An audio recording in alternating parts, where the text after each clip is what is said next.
영국의 위대한 그 정치가로 이 영국 국민들에게 사랑받던 그 윈스턴 처칠이 세상을 떠났을 때의 일입니다. 영국의 성 바오로 예배당에서 이 장례식이 집전됐습니다.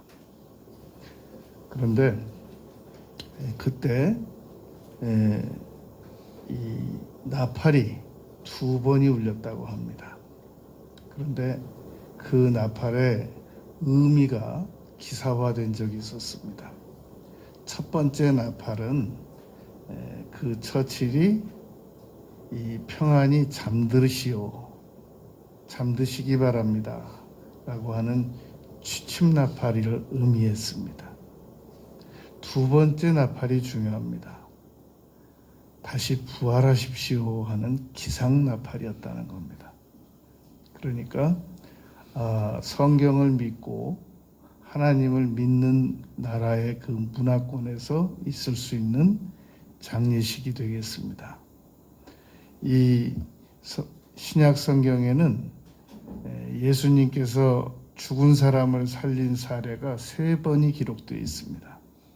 누가복음 7장에 보면 나인성 과부의 아들을 살리셨습니다. 청년아 일어나라 그렇게 살리셨고, 마가복음 5장에 보면 회당장 야이로의 딸에게 아이야 일어나라 그래서 살리셨습니다.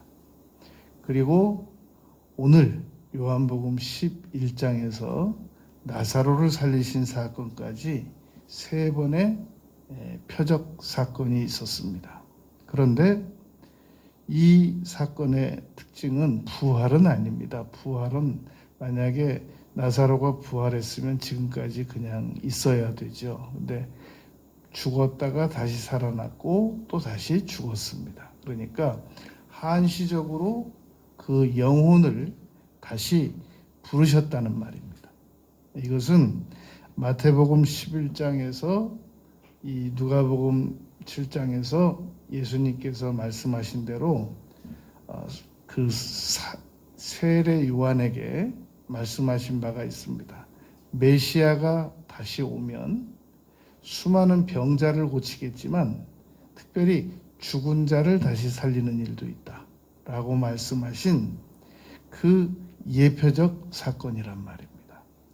오늘 우리가 요한복음의 7번째 표적 1절부터 한 절 한 절 은혜를 나누도록 하시겠습니다.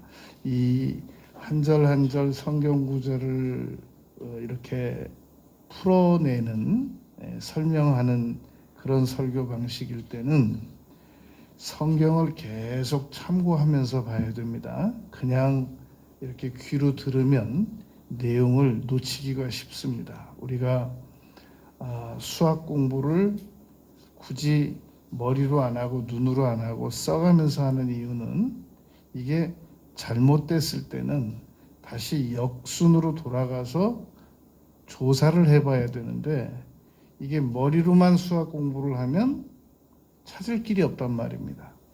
성경도 이 구절구절을 참고하면서 들어야만 이게 이해가 더 잘 되고 안 잊혀지고 그러합니다. 1절 말씀에 보면 어떤 병자가 있었습니다. 그런데 이 어떤 병자가 뒤에 나오는 마리아와 그 자매 마르다와 그 마을 베다니에 사는 나사로라는 겁니다. 내용을 더 들어가 보면 오랍이라고 소개가 되고 있습니다. 그런데 무슨 병이었는지는 기록이 되어 있지 않는데 4절에서 예수님께서 이 병은 죽을 병이 아니다 라고 말씀하셨습니다. 그러니까 병은 죽을 병이 있는 거고 죽지 않을 수 있는 병이 있도록 이렇게 크게 둘로 나누어집니다. 이게 하나님께서 데려가시기로 한 병은 온 세상 의사 선생님들이 다 협조를 해도 못 살아납니다. 그러나 하나님께서 아직 데려가시기로 하지 않은 병, 죽을 병이 아닌 병은 어떤 형태로든지 다시 살아나게 되어 있단 말입니다. 열왕기하 13장 14절에 보면 엘리사가 선지자잖아요. 죽을 병에 걸렸다라고 기록하고 있단 말입니다. 그러더니 못 살아나고 가셨단 말입니다. 그래서 나사로라고 하는 이 마리아 마르다의 그 오라버니라고 할 수도 있고 이 형제 동생이라고도 할 수 있는데 이 나사로가 이제 병들었단 말입니다. 그런데 이 마리아와 마르다 중에 마리아의 과거가 2절에 기록되어 있습니다. 마리아는 향유를 주께 예수님에게 다리에 발에 붓고 머리털로 주의 발을 닦던 자요 그러는데 이 내용은 누가복음 7장 36절밖에 기록된 적이 없습니다. 이 여인이 향유를 옥합을 드린 적은 있었죠. 그랬더니 이 12제자 중에서 가룟 유다가 막 화를 냈잖아요. 그거 팔아서 썼으면 그걸 더 좋지 않았어? 막 그러면서 그랬는데 지금 이 내용은 그 내용이 아니란 말입니다. 향유를 분명히 부어서 머리털로 자기 머리털로 주님 발을 닦던 자다. 이 내용은 누가복음 7장에 기록이 되어 있고 그 집 주인은 이 마리아를 죄 많은 여인이라고 상대도 안 해줬단 말입니다. 그러니까 그 마리아의 언니 마르다, 그 마리아의 오라버니 나사로 그러합니다. 나사로는 그의 오라버니더라라고 기록하고 있습니다. 3절에 보니까 이에 그 누이들이 예수님께 사람을 보내서 주여 보시옵소서 사랑하시는 자가 병들었나이다. 그러니까 예수님께서 그 예루살렘에서 3km 정도거든요. 오리니까. 그러면 심리가 4km니까 그 2, 3km 거리인데 얼마나 그 예루살렘과 주변에 유력한 사람들이 많았는데 이 마르다 마리아 나사로 있는 집을 얼마나 자주 가셨으면 사랑하시는 자가 병들었나이다 라고 기록했단 말입니다. 그러니까 우리가 아주 굉장히 무엇인가를 많이 갖추고 살면 사람들에게는 사랑받는 게 아니라 부러움을 받죠. 그런데 현재 우리가 가진 것이 있든 없든 하나님께 사랑받는 데는 아무 문제가 없단 말입니다. 그래서 우리는 막 무엇인가 대단한 하늘 가서 별을 따오는 업적을 이루어야 하나님께 사랑을 받을 수 있다라고 생각을 하는데 그렇지 않단 말입니다. 사랑하시는 자가 병들었나이다. 사랑하는데 어떻게 병이 들어요? 이 병은 잘못된 음식을 하나님께서 열심히 사랑해 주셔도 음식을 계속 안 좋은 걸 먹든지 너무 단 걸 많이 먹든지 그리고 운동을 계속 안 하든지 너무 음식을 짜게 계속 먹든지 그러면 하나님께서 사랑해 주시는 여부와 아무 상관없이 몸이 망가지게 되어 있습니다. 그러니까 죄가 많아서 병이 들었나 봐. 죄를 많이 짓고 회개를 안 해서 병이 드는 수도 있습니다. 그런데 많은 경우 주께서 사랑하시는데도 병은 들릴 수 있다라는 말입니다. 4절에 보면 예수님께서 들으시고 이르시되 이 병은 죽을 병이 아니라 하나님의 영광을 위하며 하나님의 아들이 이로 말미암아 영광을 받게 하려 함이라 하시더라. 여러분 우리가 지난 주간에 요한복음 9장 공부했지 않습니까? 그런데 이 죄가 누구 죄 때문에 이 사람이 맹인된 겁니까? 부모 죄입니까? 자기 죄입니까? 이렇게 물었지 않습니까? 그때 예수님께서 부모 죄도 아니고 자기 죄도 아니고 하나님의 영광을 위해서 이 사람이 맹인되었다. 그렇게 혹시 기억하는 분들이 있습니다. 그런데 요한복음 9장 1절, 2절, 3절에는 하나님의 영광이라는 말이 없단 말입니다. 거기는 하나님께서 하시는 일을 나타내기 위해서 이 사람이 맹인됐다라고 기록하고 있단 말입니다. 그런데 여기는 4절에서는 11장 4절에서는 하나님의 영광을 위함이다 라고 말씀하셨습니다. 이 하나님의 영광을 위해서 이 나사로가 지금 죽었다라는 얘기는 40절에도 기록이 됩니다. 예수께서 이르시되 내 말이 내가 믿으면 하나님의 영광을 보리라 하지 않았느냐라고 예수님께서 말씀하셨단 말입니다.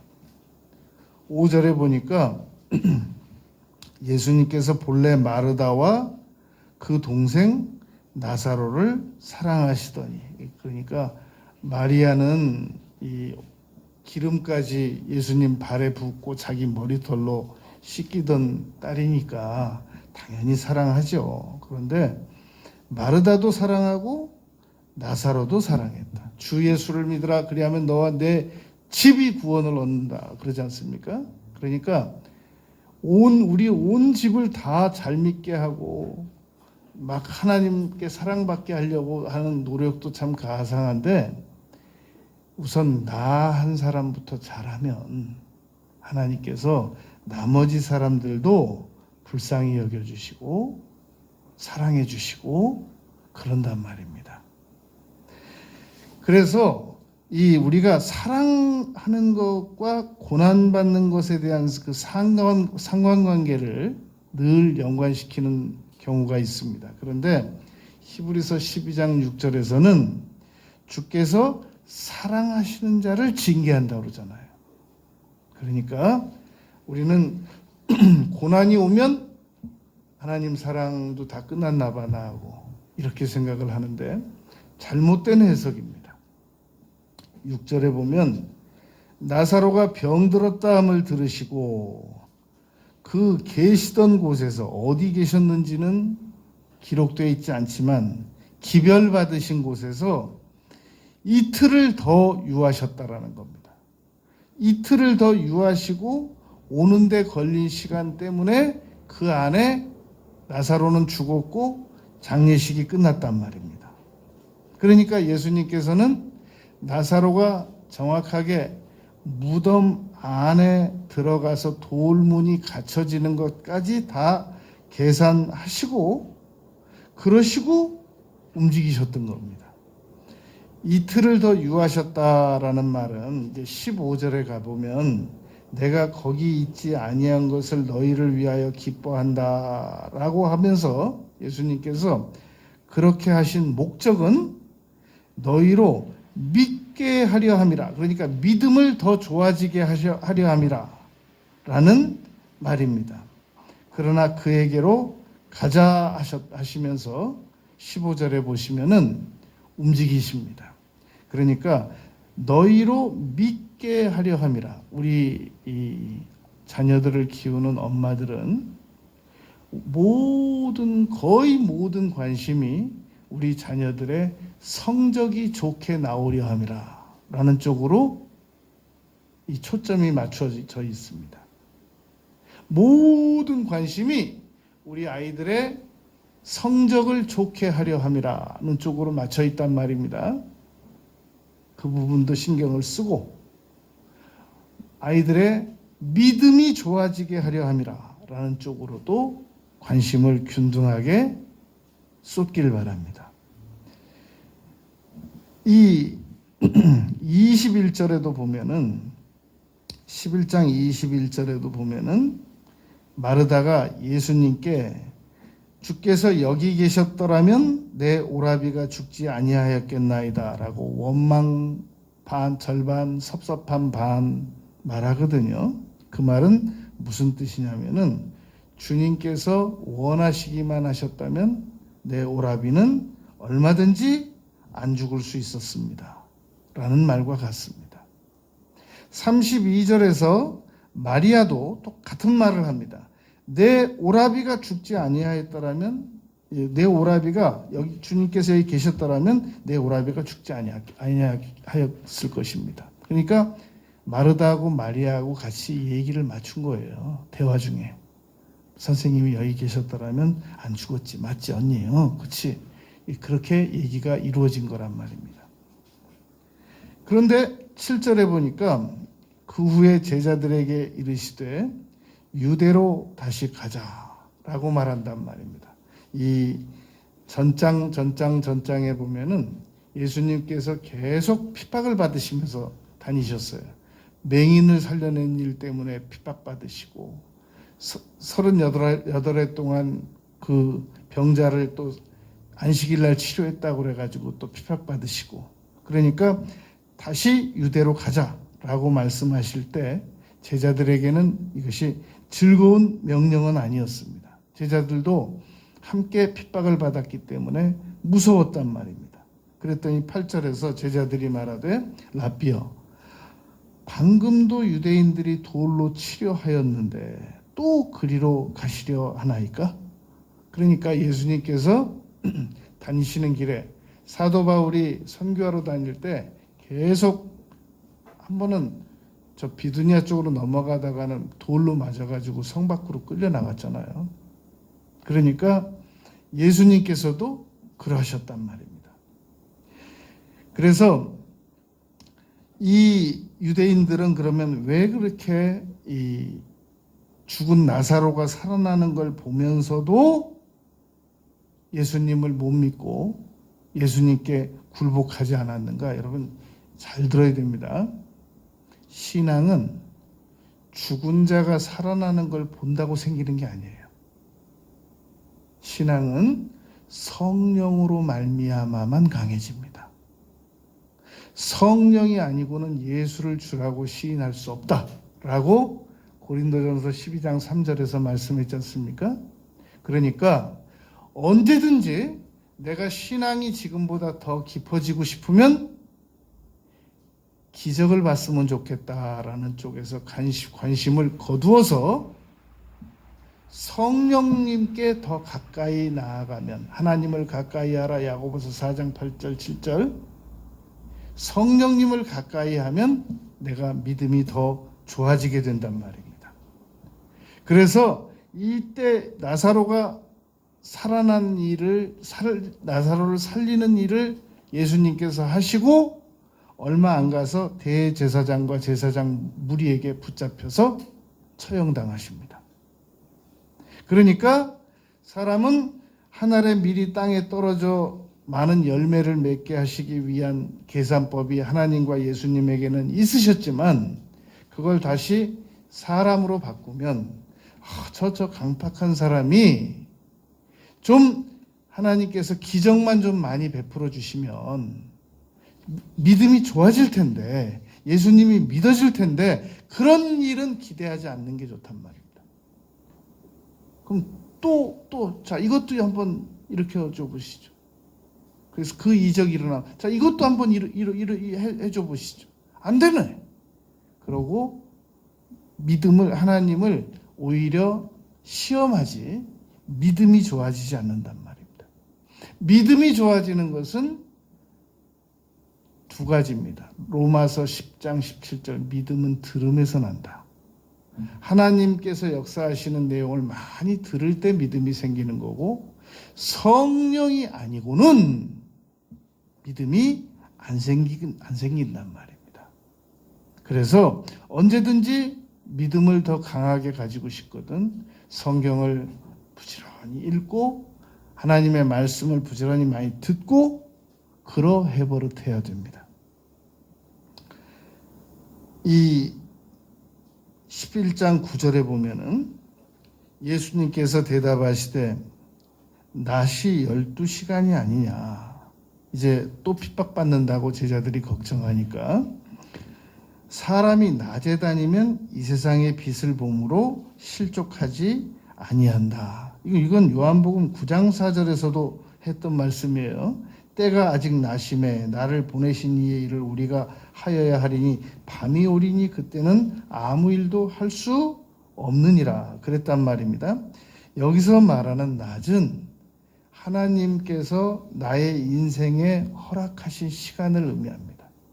여러분, 만약에 여러분들의 인생을, 전체 인생을 12시간으로 본다면, 1시부터 12시로 본다면 여러분들은 여러분들의 인생이 지금 몇 시쯤 됐다고 생각이 되십니까? 1시부터 이제 12시 가면 인생이 끝나야 돼요. 나의 인생이. 그러면 나의 인생 그 타임 테이블이 1시부터 12시까지로 봤을 때 나는 대략 몇 시쯤 될 거야 라는 느낌이 오십니까? 지금 예수님께서는 아직 내가 죽을 때가 안 됐다. 어떤 사람이 예수님께서 공생의 시간 동안에 총 성경에 있는 대로만 사역하신 그 일자를 다 계산해 봤더랍니다. 그랬더니 정확하게 대략 3년 반 동안 실질적으로 하나님의 사역하신 것은 95일 정도다. 그런 계산이 나온 적이 있었습니다. 이렇게 10절에 보면은 밤에 다니면 빛이 그 사람 안에 없는 고로 실족하느니라. 이제 하나님께서 나의 그 인생에 너는 이제 와라. 그러면 그때는 가야 돼요. 아무리 노력해도 안 된단 말입니다.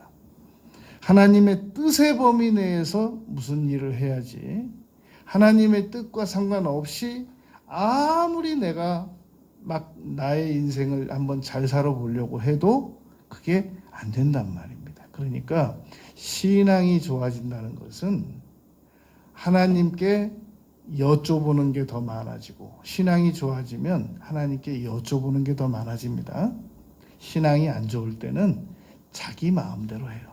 그리고 하나님을 모셔다가 수습해달라고 그러는 거예요. 하나님 이거 수습해 주세요. 계속 자기 마음대로 일을 저지르고 하나님을 모셔다가 수습해 주세요. 수습해 주세요. 해결해 주세요. 해결해 주세요. 역사해 주세요. 그렇게 하는 것이 이제 신앙이 아직 저급한 거고 신앙이 좋아지면 좋아질수록 자꾸 여쭙습니다. 그리고 하나님의 뜻을 자꾸만 생각하고 그렇게 한단 말입니다. 밤에 안 다닙니다. 다니라고 그래도. 낮에만 움직인단 말입니다. 11절 이 말씀을 하신 후에 또 이르시되 우리 친구 나사로가 잠들었도다. 그러나 내가 깨우러 가노라. 아까 처칠 취침나팔 분다고 그랬잖아요. 그러니까 여러분 나사로는 나사로인데 친구 나사로래요. 요한복음 7장 46절에 보면은 대제사장들이 예수님을 체포하러 사원들, 종들을 보냈지 않습니까? 그랬더니 그 종들이 와가지고 이렇게 보고했단 말입니다. 그 사람이 말하는 것처럼 말한 사람은 이때까지 없었나이다. 그랬더니 대제사장이 그렇게 말했죠. 너희도 미혹되었느냐? 예수님처럼 말한 분은 없다라는 말입니다. 마태복음 26장 50절에 보면은 베드로가 예수님 체포하러 온 종 중에 말고의 귀를 잘랐을 때 그 귀를 다시 붙여주시고 그리고 앞장서 온 유다에게 가룟 유다에게 친구여라고 불렀잖아요. 그러니까 베드로전서 4장 11절에 보면은 무슨 말을 하든지 하나님 하시는 것처럼 하라 그랬단 말입니다. 그런데 여러분 우리는 화나면 그냥 원색적으로 말하기 시작하잖아요. 아름답지 못한 말을 그냥 막 한단 말이죠. 몇 가지 그 뒷받침되는 이론이 있어요. 나는 뒤끝은 없다. 나는 남자답다. 나는 화낼 때뿐이다. 뭐 여러 이론을 뒷받침하면서 이렇게 내 입에서 아름답지 못한 말을 내보낸단 말입니다. 예수님께서는 단 한 번도 거칠게 말씀을 해보신 적이 없어요. 독사의 자식들아 빼놓고는. 우리가 친구 나사로를 깨우러 간다라고 예수님께서 표현하셨단 말입니다. 12절에 보면은 제자들이 이르되 주여 잠들었으면 낫겠나이다. 요즘 말로 말하면 잠들면 세타가 나와가지고 치료가 이루어지니까 한잠 자고 나면 피곤도 사라지고 병도 낫겠습니다. 그랬더니 이제 예수님께서 못 알아들으니까 14절에서 아니 그게 아니고 나사로가 죽었다고 이렇게 알아들을 수 있는 용어로 바꿔주십니다. 이 말은 내가 해가지고 상대방이 잘못 알아들으면 내가 잘못한 겁니다. 그건. 그것도 못 알아들어. 그게 아니라 이건 말은 해서 내가 상대방이 오해했어요. 그건 내가 잘못한 겁니다. 아니 뭘 그런 걸 가지고 오해를 해. 진짜 당신 국어 좀 다시 배워야 되는 거 아니야? 그게 아니라 말을 못 알아들을 사람에게 내가 말을 잘못해가지고 문제가 생긴 건 그건 내 책임으로 정리하는 겁니다. 그래서 내가 이 말을 해야 될지 말아야 될지, 농담해야 될지 말아야 될지, 내가 다 계산해서 처리해야 되는 겁니다. 13절에 예수는 그의 죽음을 가리켜 말씀하신 것이니 그들은 잠들어 쉬는 것을 가리켜 말씀하신 줄 생각하는지라. 지금 나사로는 멀리 떨어져 있고 기별은 받았지만 아프다고. 예수님은 나사로가 죽는 걸 아시죠. 바닷속에서 고통받는 제자들의 위치까지 단 한 번에 파악하고 가시는 전지전능하신 하나님이신데 그걸 모르실 수가 없단 말입니다. 15절에 보니까 내가 거기 있지 아니하였던 것을 너희를 위하여 기뻐하노니 이는 너희로 믿게 하려 함이라. 그러나 그에게로 가자. 만약에 나사로가 지금 아파서 죽어가고 있는데 예수님께서 거기 계셨다고 한번 상상을 해보세요. 마르다 마리아가 가만히 있었겠습니까? 양쪽에서 주님 한쪽 팔 붙잡고 한쪽 팔씩 붙잡고 하나님 살려주세요, 예수님 살려주세요. 그러면 예수님께서 어떻게 거절을 하시겠어요? 이 사도행전 6장 15절에 보면은 스데반의 얼굴이 천사와 같았다고 그랬습니다. 그런데 7장에서 이 유대인들이 돌로 칠 때, 그때 7장 55절 60절에 보면은 예수님께서 인자가 하늘에 서신 것을 보노라. 자리에서 벌떡 일어나셨어요. 스데반이 돌 맞는 걸 보고 예수님께서 하늘에서 앉아 계시지 못하고 벌떡 서셨단 말입니다. 그러니까 그 사람들이 귀를 막고 그리고 계속 이 무릎을 크게 꿇고 크게 불러서 주여 이 죄를 그들에게 돌리지 마옵소서라고 하는 스데반을 다 지켜보셨단 말입니다. 그러니까 스데반 죽는 것도 지켜보셨는데 나사로 병들어서 죽어가는 거 멀리서지만 다 알고 계시죠. 근데 내가 거기 있지 않았던 거 오히려 너희를 위하여 기뻐한다. 있어서 보세요. 어떻게 마르다 마리아의 청을 거절할 수가 있겠냔 말이죠. 그러니까 우리가 어떤 어려움을 당해서 고통받을 때 하나님 도대체 어디 계신 거야? 욥기 23장 10절 말씀처럼 오른쪽으로 봐도 안 계시고 왼쪽으로 봐도 안 계시고 뒤돌아봐도 안 계시고 그런데 나의 가는 길을 그가 다 알고 계신다고 고백하지 않습니까? 그러니까 내가 고통당한다고 해서 하나님께서 나와 함께 하지 않는 것이 아니란 말입니다. 오히려 더 가까이 계시죠. 아이 아플 때 엄마 옆에 있는 것처럼. 16절에 보면 디두모라고도 하는 도마가 아람어로 쌍둥이라고 그래요. 디두모라고도 하는 이 도마가 다른 제자들에게 말하되 우리도 주와 함께 죽으러 가자. 도마의 다른 이름이 디두모인데 요한복음 20장 가면 나는 그 손에 손가락 넣어보고 손목에 옆구리에 손 넣어보고 그러기 전에 못 믿는다 그러잖아요. 그러니까 여기서 말하는 건 의리적이란 말입니다. 하늘이 하는 사람의 이 도마가. 그러나 믿음까지 좋은 건 아니었습니다. 나중에 보니까 17절에 예수께서 와서 보시니 나사로가 무덤에 있은지 이미 나으리라. 이 유대인들은 사람이 죽으면 사흘 동안은 그 영혼이 시신과 함께 있다고 믿었습니다. 나흘이면 이제 완전히 떠난 거예요. 이제 도저히 회생 기회가 없는 겁니다. 그때 이 거리가 18절에 보면 베다니는 예루살렘에서 한 오리쯤 되는데 예수님께서 이 많은 유대인들이 19절에 가보니까 와 있었어요. 그래서 전도하기 좋죠. 이럴 때 20절에 마르다는 예수님께서 오신다는 말을 듣고 곧 나가 맞이하되 마리아는 집에 앉았더라. 마르다는 상당히 외향적 성격을 가진 사람입니다. 마리아는 내향성 성격을 가졌는데 두 사람이 대화하는 것은 아주 이 수준이 같아요. 그래서 아까도 말했잖아요. 주께서 여기 계셨더라면 우리 오라비가 죽지 아니하였을 것이라고. 21절에 마르다가 예수께 여짜오되 주께서 여기 계셨다면 내 오라버니가 죽지 아니하였겠나이다. 예수님께서 아무 대답이 없어요. 우리의 신앙 고백이 잘못되면 하나님께서는 아무 말씀도 안 하십니다. 신앙 고백을 바로 잡을 때까지 기다리십니다. 22절에 분위기가 이상하잖아요. 그러니까 자기 말을 고칩니다. 그러나 저는 이제라도 주께서 무엇이든지 하나님께 구하시는 것을 하나님이 주실 줄을 아나이다.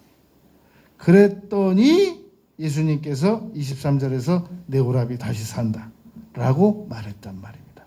부활은 아닌 겁니다. 일시적으로 다시 살아나는 걸 말한단 말입니다.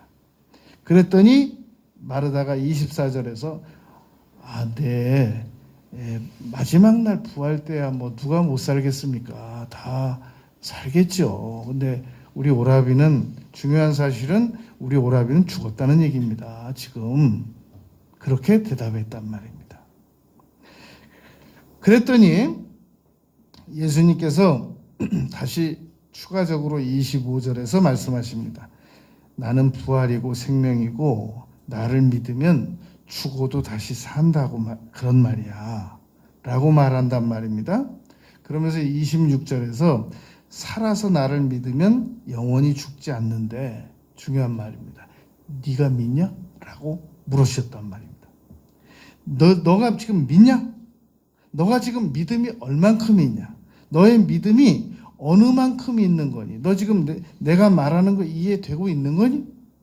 이렇게 말하는데 도저히 마르다로서는 이제 한계 상황이 온단 말입니다. 이해가 안 돼요. 믿어지지도 않고. 그러니까 무슨 대답인가는 해야 되기 때문에 27절에서 주여 그러하외다 주는 그리스도시요 세상에 오신 하나님의 아들이신 줄 내가 믿나이다. 이건 베드로 고백과 아주 유사하잖아요. 지금 문맥상 예수님의 질문과 이 마르다의 대답이 아주 이건 어울리지 않는단 말입니다. 그러니까 이건 어쩔 수 없이 대답한 거예요. 대화가 안 되잖아요. 그러니까 예수님께서 28절에서 마리아 불러와라 그러셨습니다. 이 말을 하고 돌아가서 가만히 그 자매 마리아를 불러서 선생님이 너 오래 너. 선생님이 오셔서 너를 부르신다. 이 지금 생략된 말은 나하고는 대화가 안 되나 봐. 그런 말과 같단 말입니다. 그런데 여러분 이때 마르다와 마리아가 무슨 말을 했느냐가 이게 지금 골든타임입니다. 요 27절과 28절 사이에서 마르다가 마리아에게 무엇인가 말을 했어야 된단 말입니다. 그래야만 믿는 것이고 이 둘이는 선생님 여기 계셨더라면 우리 오라비 안 죽었잖아. 이런 아주 내밀한 얘기까지 하는 형제관계란 말입니다. 27절, 28절, 29절 아무 말도 없어요. 무슨 말이 여기서 이루어져야만 했느냐면 4절에서 예수님께서 이 병은 죽을 병이 아니라고 그러셨어. 그 사이에 여인들은 여러분 잠깐 사이에도 엄청난 분량의 대화를 주고받잖아요. 그런데 아무 대화가 없었다는 얘기는 안 믿어졌다는 얘기란 말입니다. 그리고 무슨 얘기가 있어야 되냐면 23절 말이 있어야 돼요. 예수께서 내 오라비가 다시 산다고 그러셨어. 선생님이 오라버니 다시 산다고 그러셨어. 이 병은 죽을 병이 아니래. 그 짧은 사이에 두 사람이 만나자마자 대화가 이루어졌어야 된단 말입니다. 아무 말도 안 해요. 안 믿어졌다는 말입니다. 그러면서 선생님이 오랜다. 29절에 마리아가 급히 일어나서 예수님에게 갔습니다. 예수님은 30절에 보니까 아직 마을로 들어오지 아니하시고 마르다가 맞이했던 곳에 그대로 계시더라. 여러분, 우리의 신앙 고백이 잘못되면 예수님은 한 발자국도 안 움직이십니다. 우리는 우리의 신앙 고백, 언어 고백을 내 마음대로 하면서도 하나님께서 수시로 오셔서 문제를 해결해 주기를 바라시는데 우리가 언어를 부정적으로 사용하면서 하나님을 모셔서 나의 신앙의 사업의 문제, 가정의 역사가 일어나기를 하는 기대와 수고는 헛수고입니다. 31절에서 마리아와 함께 집에 있어 위로하던 유대인들은 그가 급히 일어나 나가는 것을 보고 곡하러 무덤에 가는 줄로 생각하고 따라가더니 일반 사람들은 여러분 우리 신앙인들의 이 생각이나 문화를 전혀 이해 못합니다. 세상 사람들은 우리 교회 다니는 사람들의 문화를 이해할 수가 없습니다. 그러니까 이해받으려고 하지 말아야 된단 말입니다. 32절에 마리아가 예수 계신 곳에 가서 배웠고 그 발 앞에 엎드려 이르되 주께서 여기 계셨더라면 내 오라비가 죽지 아니하였겠나이다. 여러분 누가복음에 보면 예수님 이 마리아는 예수님의 발치에 앉아가지고 예수님의 말씀을 들었었죠. 마르다는 열심히 이 반찬 만들었잖아요. 음식 만들었잖아요. 그러면서 마리아를 자기를 오히려 좀 지시하셔가지고 도와달라고 그렇게 예수님을 통해서 움직이기까지 하려고 했었지 않습니까? 그 말은 마리아한테 직접 얘기하면 되잖아요. 언니니까. 그 말은 마리아가 마르다가 하는 말에 전혀 움직이지 않았다는 말입니다. 그러면서 그냥 주로 예수님 말씀만 듣는 일에 집중하는 그런 스타일이었단 말입니다. 그러니까 마르다는 마리아 못 움직여요. 그러니까 여기 지금 이 마르다가 예수님 오신다는 말을 듣고가 20절이에요. 나가서 맞이했다고 그랬어요. 마리아는 집에 앉아 있다고 그랬어요. 그런데 마르다와 마리아의 차이가 뭐냔 말입니다. 32절에 보면 20절에 마르다는 그냥 예수님을 나가서 맞이했고 32절에 마리아는 그 발 앞에 엎드려 맞이했단 말입니다. 태도의 차이가 있었단 말이죠. 말은 같아요. 주께서 여기 계셨더라면 내 오라버니가 죽지 아니하였겠나이다. 33절에 예수께서 그가 우는 것과 마리아 뒤따라온 유대인들이 우는 것을 보시고 심령의 비통이 여기시고 불쌍히 여기사 오병이 이적때도 불쌍히 여기셨다고 그랬죠. 그러니까 예수님께서 공감 능력이 있으신 분이에요. 그러면서 34절에 그를 어디 두었느냐 와서 보옵소서. 몰라서 물으시는 거 아니죠. 35절에 예수님께서 눈물을 흘리셨다. 여기서 이 칼빈은 이렇게 해석을 했습니다. 예수님께서 지금 눈물 흘리신 것은 교육적 사인이 있었고 또 눈물을 흘리신 것은 죽음과 싸우러 오신 비장한 태도이셨다. 사망아 너의 쏘는 것이 어디 있느냐라고 바울 사도도 말한 적이 있었지 않습니까? 그러니까 죽음에 대하여 사람이 죽음이라는 제도를 맞이하고 사랑하는 관계성이 헤어져야 된다는 그 아픔, 통분히 여기시고 공감하셨다. 그런 말씀이시란 말입니다.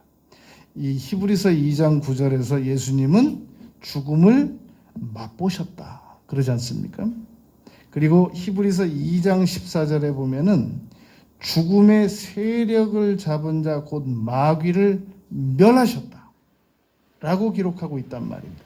또 히브리서 2장 15절에는 죽기를 무서워함으로 한평생 매여 종노릇하는 자들을 놓아주려 하십니다. 그러니까 죽음으로 인한 관계성의 그 헤어짐과 아픔을 충분히 불쌍히 여기고 계신다는 말입니다. 때가 돼서 왔는데 뭘 그렇게 슬프게 우니 그러지 않으신단 말입니다. 36절에서 유대인들이 말하되 보라 그를 얼마나 사랑하셨는가 하면서 37절에 여러분 이 37절 요거 잘 알아두세요. 장례식 가면 꼭 이렇게 얘기하는 사람들이 있습니다. 그 중에 어떤 이는 말하되 맹인의 눈을 뜨게 한 이 사람이 그 사람은 죽지 않게 할 수 없었더냐? 자, 현대판 변형. 하나님께서 조금 더 살게 해두시지 왜 이때 데려가셨대? 꼭 있어요. 장례식 가면. 위로 자기 딴에는 위로해 준다고 와가지고 하는 말이에요. 아유 좀 더 살다 갔어야 돼. 왜 이때 데려가셨대? 주로 권사님들이 많이 그래요. 조심해야 돼요. 비 올 때 웬 또 비가 이렇게 청승맞게 주렁주렁이야. 그럼 말 조심해야 돼요. 비가 오든 눈이 오든 하나님께서 우리 사랑의 관계성자를 데려가시든 다 알맞은 때에 다 필요하셔서 역사하셨으리니 하고 말을 조심해야 돼요. 부정적으로 말하지 말아야 된단 말입니다. 38절에 예수께서 다시 속으로 비통히 여기시며 무덤에 가시니 무덤이 굴이라 돌로 막았거늘. 예수님의 무덤은 아리마대 요셉 무덤이었잖아요. 그건 바위를 판 겁니다.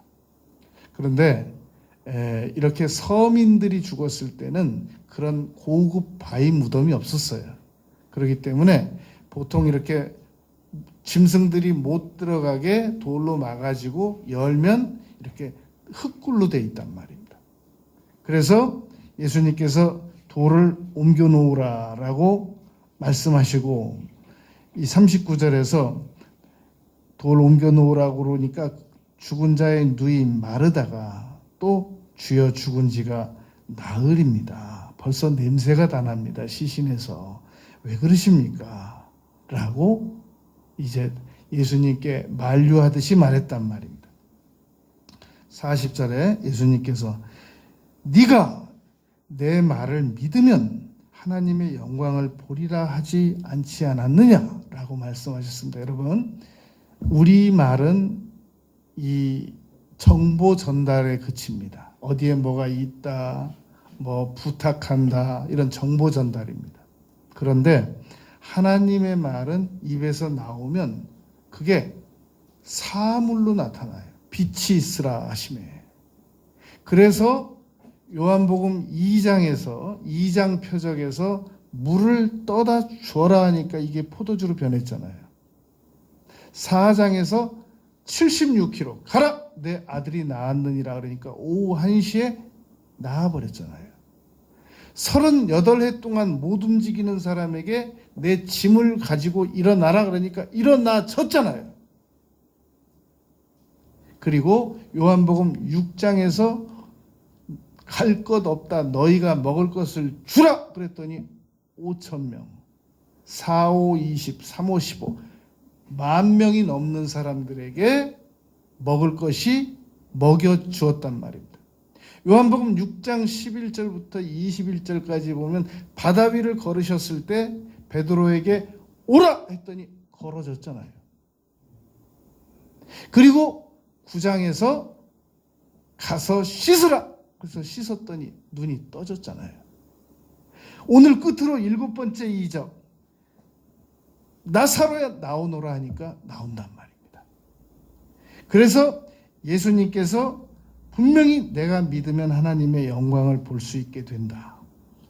행동을 하면 하나님의 영광이 나타난다가 아닙니다. 믿으면. 우리의 행동은 하나님 보시기에 이적까지 일으킬 만한 행동은 없어요. 우리의 믿음이 그렇게 할 수 있단 말입니다.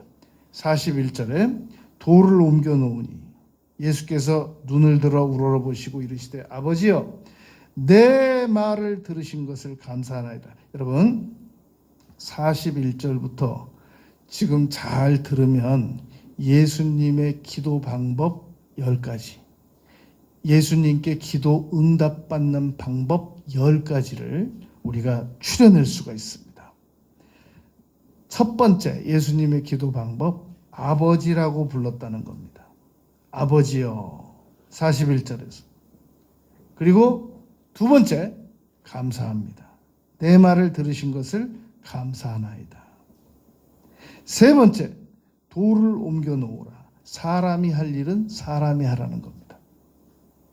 내가 할 일은 내가 해야 되는 거예요. 내가 못하는 일은 전문가에게 하고 하나님께서 하셔야 될 일만을 하나님께 요청드려야 된단 말입니다. 네 번째, 주변 사람들에게 유익을 끼치라는 겁니다. 내 말 들으신 것을 감사하나이다. 42절에 이 말씀을 하옵는 것은 둘러선 무리를 위함이니 나의 기도 응답이 어떨 때 잘 오느냐면 많은 사람들에게 유익을 주려고 구할 때일수록 응답이 더 잘 와요. 하나님, 나의 남편에게 역사하시옵시고 나의 큰애에게 역사하시옵시고 둘째에게 역사하시옵시고 셋째에게 역사하시옵시고 우리 집에 역사하시옵시고 이것도 응답이 오는데 둘러선 무리를 위함이니다라고 주변 사람들에게 유익을 끼치겠다라고 하는 기도 내용이 나의 기도 내용에게 포함되어 있으면 응답이 훨씬 더 잘 온단 말입니다. 다섯 번째 기도 방법은 확신을 가지고 기도를 시작하셨어요. 아예 내 말 들으신 것을 감사하나요. 내 말 들으신 것을 과거형으로 의심치 아니하면 그대로 되리라. 마가복음 11장 23절 24절 과거형으로 기도드려 버릇하라고 그러지 않습니까? 확신을 가지고. 일곱 번째가 나사로야 나오너라 문제를 향하여 명령했다는 겁니다. 예수님의 이름으로 명령하노니 명령입니다. 나사로야 나오너라 이 산을 들어 저 바다에 던지우라 하고 그 말한 것을 의심치 아니하면 그대로 되리라. 말로 문제를 향하여 명령하라는 겁니다.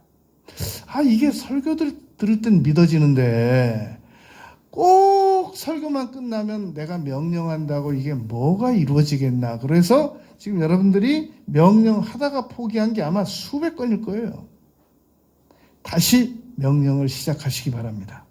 반드시 효력이 있습니다. 자, 그러면 이게 지금 7가지 기도 방식이거든요. 요것만 따져보더라도. 그러면 왜 8번째, 9번째, 10번째 이 3가지가 뭐냐? 이건 다시 앞으로 가야 돼요.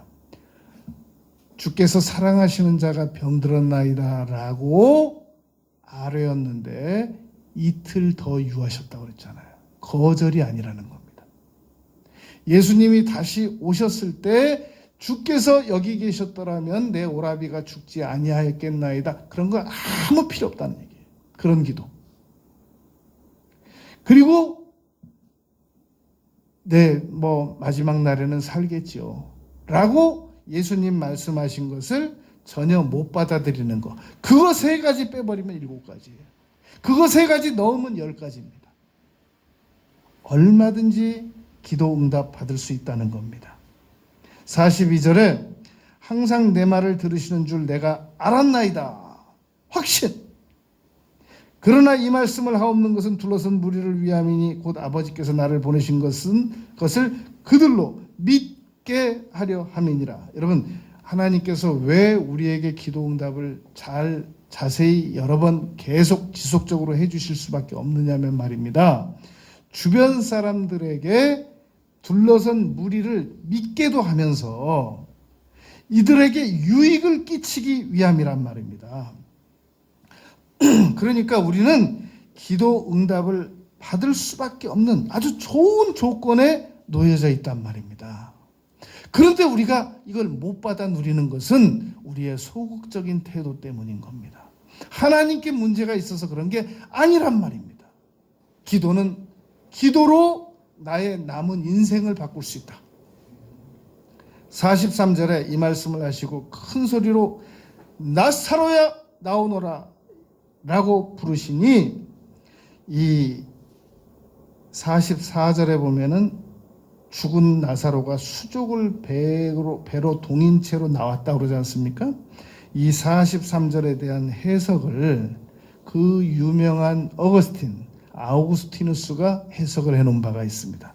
왜 예수님께서는 회당장 야이로의 딸을 살리실 때는 아이야라고 말씀하셨고, 나인성 과부의 아들을 살리실 때는 청년아라고 말씀하셨는데, 왜 이 무덤에서는 나사로야 나오너라라고 정확하게 이름을 부르셨겠느냐는 겁니다. 아우구스티누스의 해석이 아주 명쾌합니다.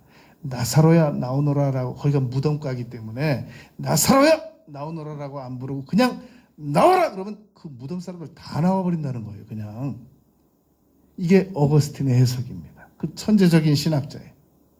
그래서 나사로야 나오너라라고 부르셨다는 겁니다. 44절에 죽은 자가 수족을 배로 동인채로 나오는데, 이제 여기서 해석에 대한 예측이 몇 가지로 나누어집니다. 무릎 꿇고 나왔을 것이다. 왜냐하면 압박붕대로 머리부터 발까지 다 묶어놨기 때문에. 그래서 무릎 꿇고 기어서 나왔을 것이다. 아니면 그냥 예수님께서 이 요한복음 20장 6절 7절에 시몬 베드로가 들어가 보니까 세마포가 놓였고 머리에 쌌던 수건은 세마포와 함께 놓이지 아니하였고 딴 곳에 있었더라, 이런 것처럼 풀려서 걸을 수 있을 만큼 풀려졌을 것이다. 그리고 그대로 공중에 떠서 나왔을 것이다. 이런 세 가지로 이 해석이 나누어집니다. 그런데 예수님께서 풀어놓아 다니게 하라라고 분명히 말씀하셨다는 겁니다. 이 나사로가 죽었을 때, 나사로가 분명히 죽었다는 것을, 살려냈다는 것을 확신시키기 위해서 사흘째 안 가고 나흘째 가셨다는 거. 분명히 압박붕대로 다 묶여져 있는 상태에서 불러내셨다는 거. 이건 뭐 질식사로도 죽게 돼 있어요. 만약에 살아서 묶였다고 치더라도 질식사로도 죽게 돼 있단 말입니다. 그러니까 누가 봐도 확실히 죽을 수밖에 없었던 나사로를 예수님이 살려내시는 거란 말입니다. 45절에 마리아에게 와서 예수께서 하신 일을 본 많은 유대인이 그를 믿었으나 그러나 46절에 그 중에 어떤 자는 즉시 바리새인들에게 가서 예수님께서 하신 일을 보고했단 말입니다. 이거는 맹인 때도 그랬고 38에 살려난 이 유대인도 그랬단 말입니다.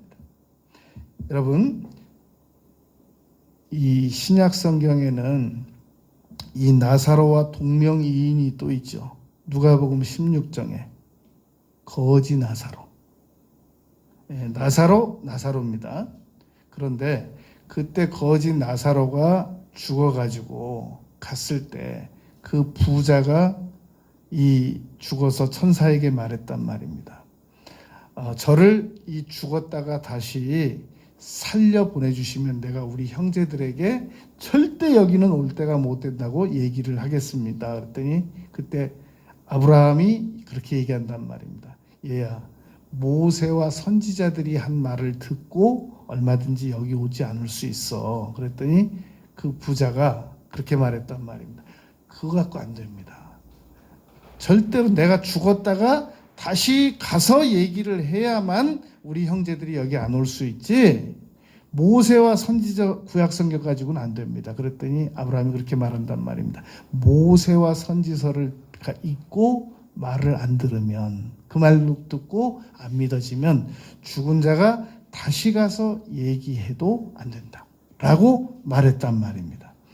지금 이 대제사장과 이 바리새인들은 예수님께서 나사로를 살렸는데도 불구하고 어떻게 예수님을 죽일까 고민하다가 대제사장이 그렇게 말한단 말입니다. 차라리 저 계속 문제를 일으키는 저 한 사람을 죽이자.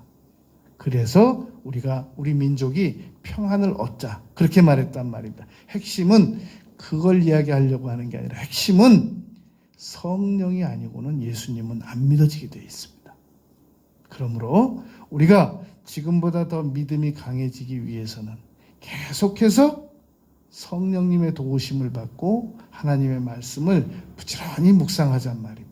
여러분, 우리는 오늘까지 요한복음 2장 물과 포도주가 변해지는 사건, 요한복음 4장 왕의 신하의 아들이 치료받는 사건, 요한복음 5장 38회 동안 아팠으나 일어나서 정상적으로 걷고 성전까지 들어와서 예수님을 만난 사건, 그리고 요한복음 6장에서 오병이어의 이적이 일어난 사건, 그리고 요한복음 6장에서 바다 위를 걸으셨던 사건, 그리고 요한복음 9장에서 맹인이 날 때부터 맹인된 자가 눈이 떠졌던 사건, 그리고 요한복음 11장에서 죽었던 나사로가 살려졌던 사건. 여러분, 이 7가지의 사건만, 표적만 우리가 우리 생활에, 나의 남은 인생에 적용을 시키면 어떤 문제든지 해결이 안 될 문제가 없단 말입니다. 그러니까 예수님께서 하나님이신 것을 믿게 하시기 위한 중요한 7표적만을 요한은 요한복음에 다루었던 겁니다. 이 7가지 표적 사건만 잘 붙잡고 우리가 잊지 않으면 우리의 믿음은 절대 약해질 수 없습니다. 우리의 믿음은 콩나물 시루에서 물 빠져나가도 콩나물 계속 자라는 것처럼 계속 강해질 수 있습니다. 이 믿음을 가지고 남은 생애를 성공하며 살아가는 우리 모두가 되시길 바라겠습니다.